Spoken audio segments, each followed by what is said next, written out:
Today's video is sponsored by Squarespace. Okay, so welcome to Wales. This is, I think, mid-Wales, kind of off track. I've been driving all morning, but headed out today with the purpose of shooting a new to me black and white film.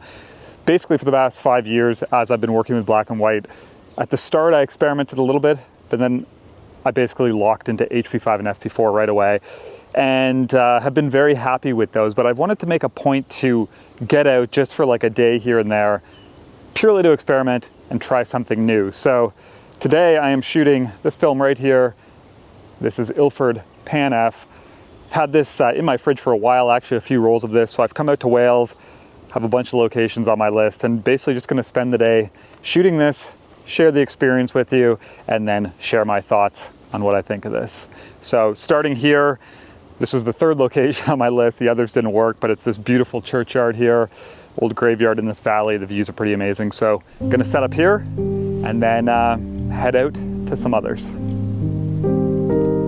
So I brought the Bronica GS-1 to shoot with today, and also threw the Pentax in the bag just in case I wanted to do any portraits, which, yeah, might be limited for time now with that. But I'm gonna start with this camera just because I have the widest lens. I have a 65mm for this, and I think the scene over there is gonna need this.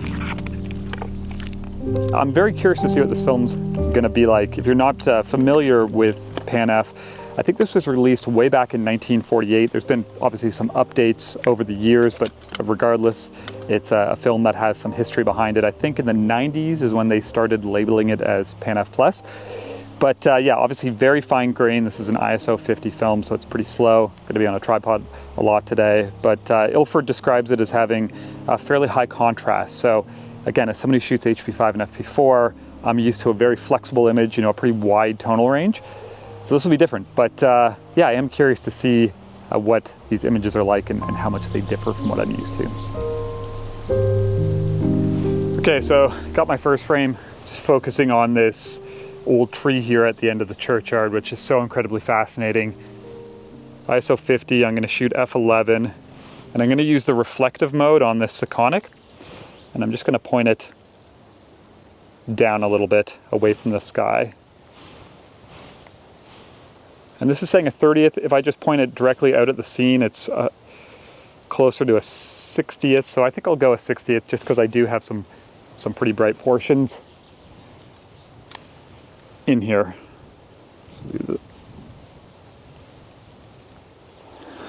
Okay.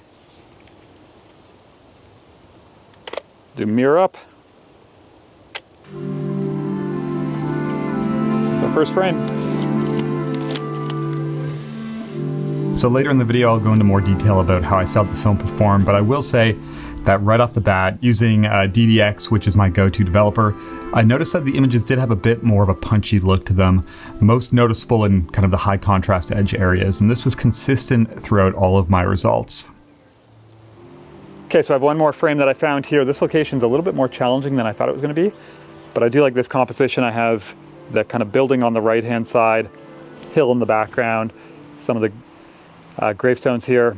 You can see the trees falling down and stuff. So yeah, I think I'll do this and get on the road.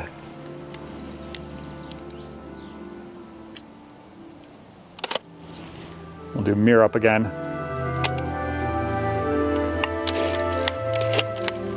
There we go.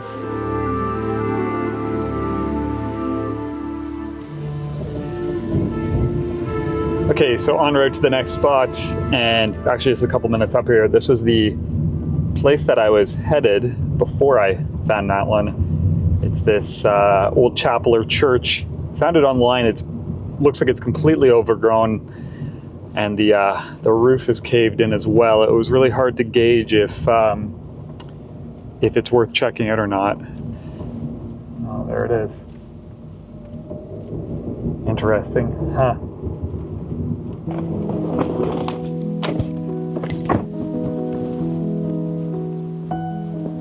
So just up here, it's kind of in the middle of this field. Like I said, it's very overgrown, and you can see that the roof's caved in. I'll be curious to see what it's like.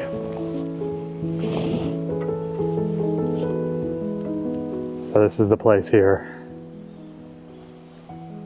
Very, very overgrown. And yeah, the roof is completely caved in. So hard to find an entrance to this one, but looking through there, it's not looking like it's gonna be worth it.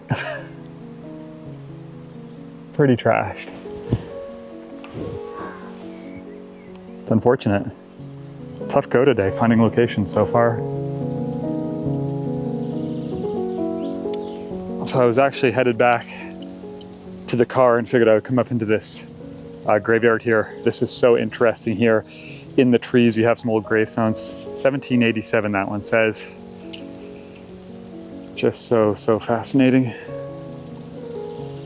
Let's use this reflective meter again. This is saying 1/6 of a second. So we will go, I think 1/4, and I'll stop down just a little bit. We'll go F8, 1/4 of a second.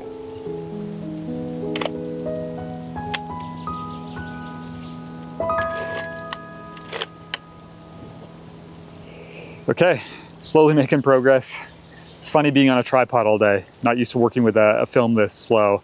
For me, that would be one of the downsides. Even though I do work on a tripod quite often, it is nice with obviously something like HP5 having the speed, but yeah, it's working today.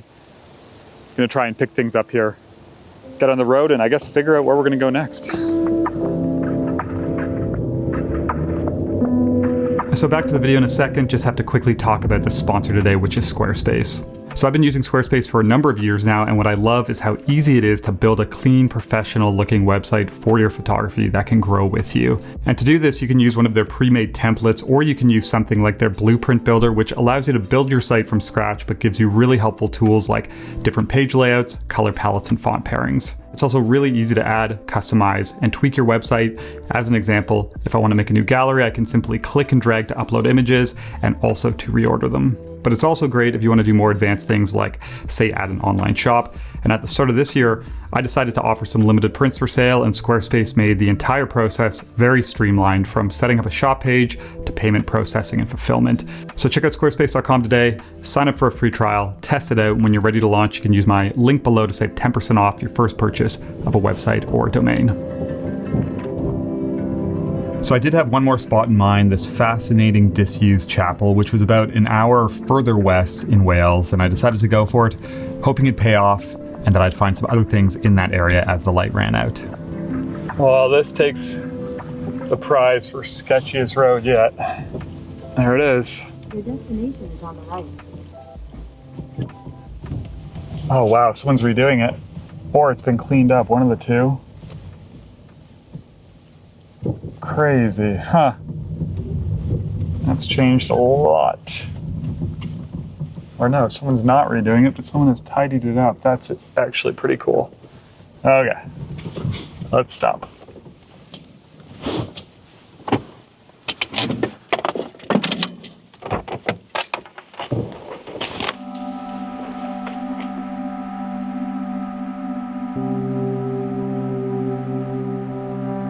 When I looked this up online, the street view was from 3 years ago. A lot has changed. Someone has recently come in, trimmed down all this grass. This is still very much disused, but even someone's put a wreath on the door there. So it's still a very interesting scene. It's in the middle of nowhere. There's a little river running about. And yeah, fascinating building. So I might try setting up over there by the car, looking back this way, and we'll start with that. All right, gonna start here and see if I can do this before any cars come. In a way, I kind of lucked out that someone had come and trimmed all the grass. So I think this would look a lot more cluttered. Gonna stick on the 65 for this. So I have the kind of building here. I actually have this slate bridge going over the stream, and then that original house up there as well. Nice. Cool, just please no cars. That's all I ask. That light is very nice right now. So we'll go F11, 1/8, mirror up.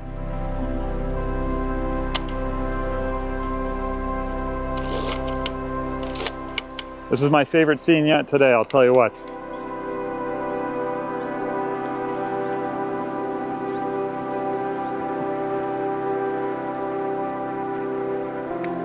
I'm gonna do one portrait orientation here. Do the same, f11. I think we'll go probably for an 1/8.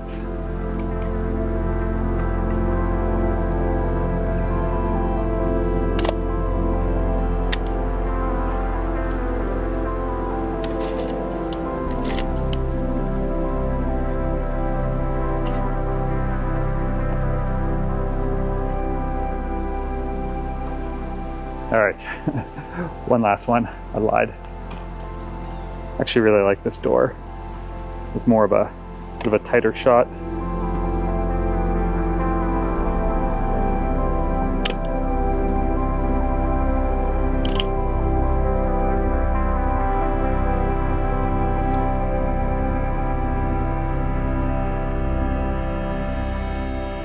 Been all churches and chapels today, which wasn't entirely the plan, but it's been an interesting one trying to find spots. This worked out, I would say, the best so far, but I probably have an hour and a half still of light. You know, I think around 9 p.m. is when it'll get dark. So I'm gonna just jump in the car, try and hit some more spots and use up the rest of this film if I can. I have one more place in mind. So the journey west continued as I was only about 20 minutes from a scene I'd photographed before, this really interesting old Reliant car. So I decided to head that way, see if it was still there, also hoping to find a few more things along the way. That place is pretty cool. This old petrol station.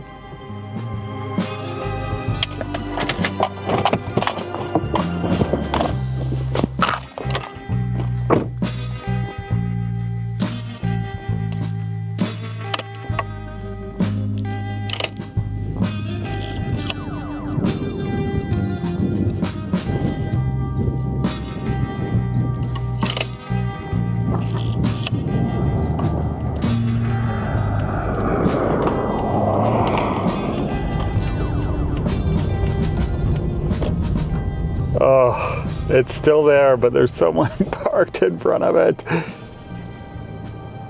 Oh, that sucks. Oh, well, not much you can do about that one.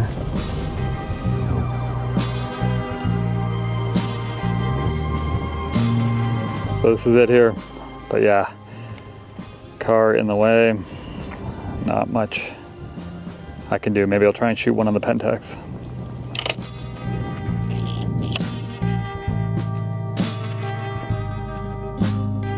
So that wrapped up the day out, 2 rolls of film, bit of a slower day, but the following week during a trip to the coast, I brought the rest of the Pan F that I had with me to finish it up and test it out in a few different situations.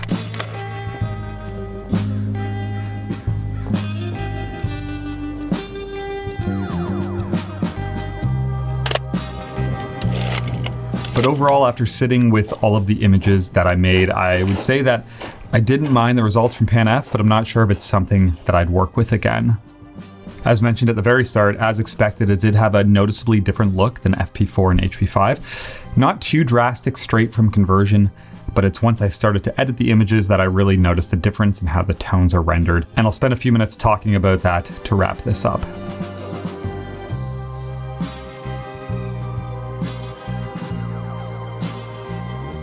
So as we get into this, I think it's important just to note kind of my process, because obviously with black and white, there's so many things that can impact the final look, from developer to developing method, scanning method, how you convert, how you edit. You know, the images in this video were edited as well, but I used kind of my go-to workflow. So Ilford DDX, rotary developed here at home, scanned with the Lumix S52X, and then converted with Negative Lab Pro. And this is my process for all the black and white I shoot. So this allows me to see how this differs compared to the HP5 and FE4 I shoot with the exact same approach. And I think for that reason, this is why it's important, if you're interested in a film, to test it yourself using your method or the lab you use, just so you can see how it's going to work for you, because we'll all get either slightly different or drastically different results. But using this workflow, like I said, the initial conversions, so this is one here that I've reset, weren't drastically different than what I was used to. So it's like the global or overall contrast wasn't that heavy. This is still somewhat of a flatter image. But like I said at the very start of the video, it's that edge contrast that was punchier. But then also Pan F didn't seem to have as wide of a tonal range compared to what I'm used to. So the shadow areas blocked up quite quick and it just got dramatic quite quick. So for example, if I took this image, what I would do is drop down the brightness. You can see even doing that and raising up the highlights a bit doesn't take much to start getting quite a heavy look with this. Whereas with something like HP5, it's very flat to begin with, and you almost have to put quite a bit of work into, at least I do, the contrast to get it just right. Whereas this didn't take much at all. And even something like this is a good example, again, straight conversion, but talking about that edge contrast, you can see this dark moss compared to this mid-tone areas. This is pretty punchy. And again, if we were gonna start editing this, you know, it takes on quite a drastic look pretty easily. So this was really consistent with all the images I worked with. I think this is an edit, but if I were to reset this, again, you're looking at these kind of shadow areas here, start to drop the brightness. You don't really have to do too much to get something that's a little more contrasty. Whereas something like HP5, for example, this is from a couple of years ago, same workflow though. You can see this is a very high contrast scene, but it's quite a bit more flat, and even down in these shadow areas you still have, you know, some tonal separation. It's a lot different than the Pan F. Same with this one, same scene, a lot more detail down here and kind of like very fine tonal transitions through these dark areas. And then one more example, this is some HP5 from a couple months ago. This is large format, so bigger format, but this is typically what I'm used to, is a fairly flat image that I would then have to go into and really start to, you know, work a lot of the adjustments to get this where I want. I would take this out of Negative Lab Pro and use Lightroom afterwards. So that was really the biggest thing. But I will say, when it comes to grain and sharpness, so this is like a 9,000 pixel on the long edge image, very high res. And if we go into 100%, you can see even in the mid-tone areas here, the grain is quite fine as expected, and the sharpness is great. So yeah, that's obviously a plus. But for me, I don't mind a little grain, and FP4 kind of as my like slow speed option. I'm still completely happy with that as well. So yeah, overall, I don't know if Pan F's a film that I would work with again. Not that there's anything wrong with it, just for my personal preferences, I'm quite happy with the other two films I'm using, and I appreciate like the little bit of extra flexibility that they seem to have. But yeah, I mean, still fun to do this, and something, like I said, I want to do more often. Just, you know, you never know what you might find trying something new, but it's also just fun to go out with a complete new film, shoot it, and see what it's like. So yeah, taking this out over a couple days, working with it in some different situations was a nice change. But anyways, that's it for this one. I would love to hear from you if you've worked with Pan F, what your workflow is, you know, what are your thoughts, if you've been happy with it. And yeah, other than that, just want to say, as always, thank you for watching. I'll talk to you soon.